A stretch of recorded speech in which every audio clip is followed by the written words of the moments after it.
Hello, I'm John Garvin, and this is episode 2 of my series on learning to play the piano. In the first video, I said that the reason I'm doing this mostly is because I have this incredible piano that's been collecting dust in my home for, going on 20 years now. And that's only partly true. The other reason is because I'm a writer and an artist, and I spend a lot of my time in my head.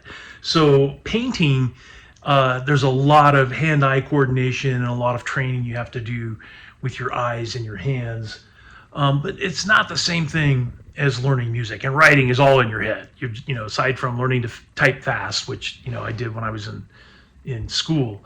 So music gives me an opportunity to do something that forces me to train in a way that, practice is what we call it. But there's something about learning the notes and trying to get your mind and wrap it around the way the keyboard works and the way the keys work and the way the pedal works, and having that all happen to a rhythm or a beat.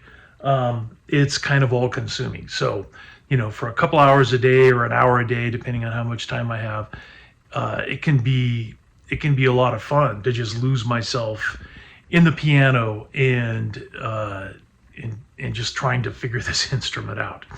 So anyway, I just want to make sure that if you're watching these videos, number one, these are not concert videos. I'm not very good. I'm not good at all, in fact, and probably won't be for many, many months to come. And it's not a review of the Piano for All course, although I do highly endorse it. I'm having a lot of fun with it so far, but it's early days.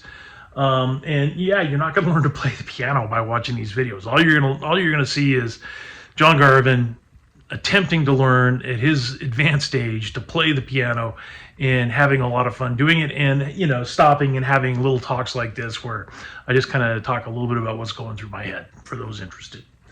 All right, so let's get on with it.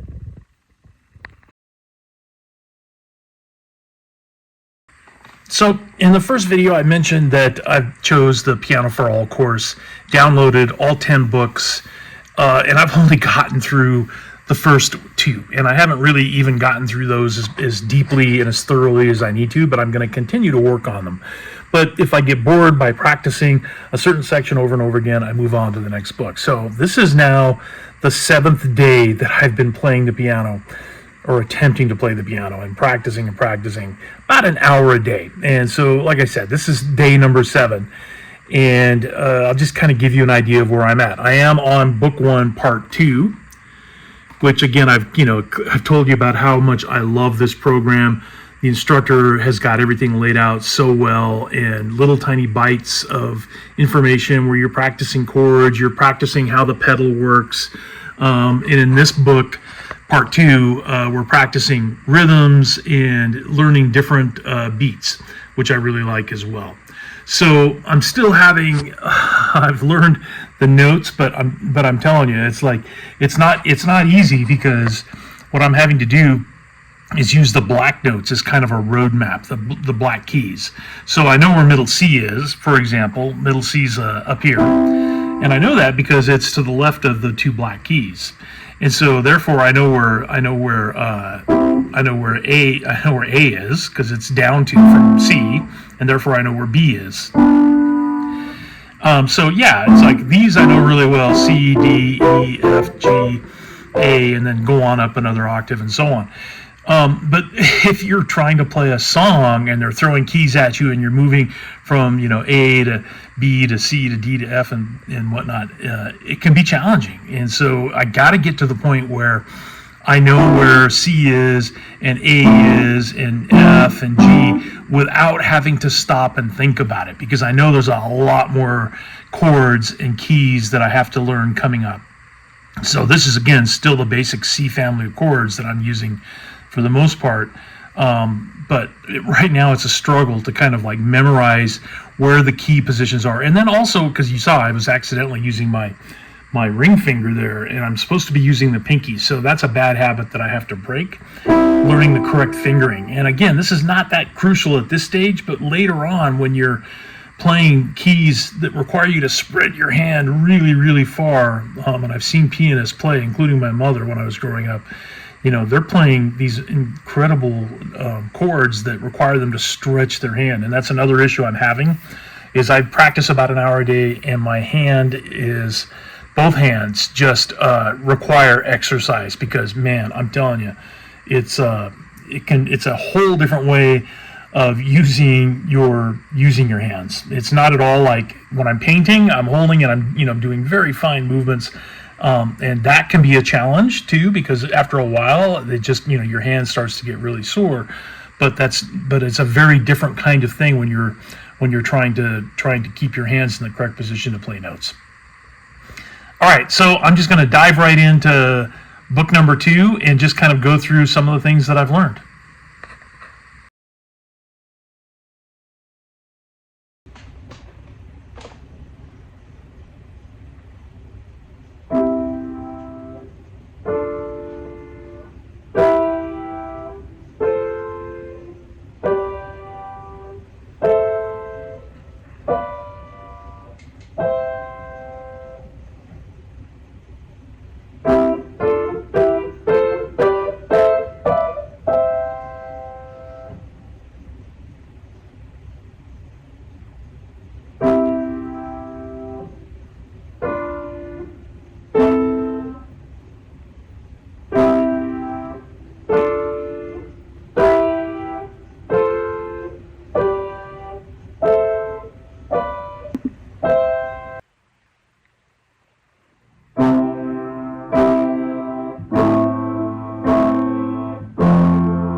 What I really like about the broken chord ballad is that it takes your hands all the way up the keyboard. I mean, it uses a lot of the keyboard, but it's still really simple. It's still basically the same 6 chords that I've been learning for a week now.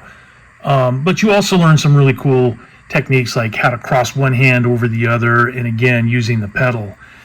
So overall, I really like it. This is the musical notation for it, which the course also includes. I'm far and away from being able to read that, except for the chord letters. So that's kind of where I'm at. All right, that's it for the end of week 1. 7 days practicing the piano. Still have a lot of work to do and a long way to go. Here's hoping I get better, and I'll see you in 7 days.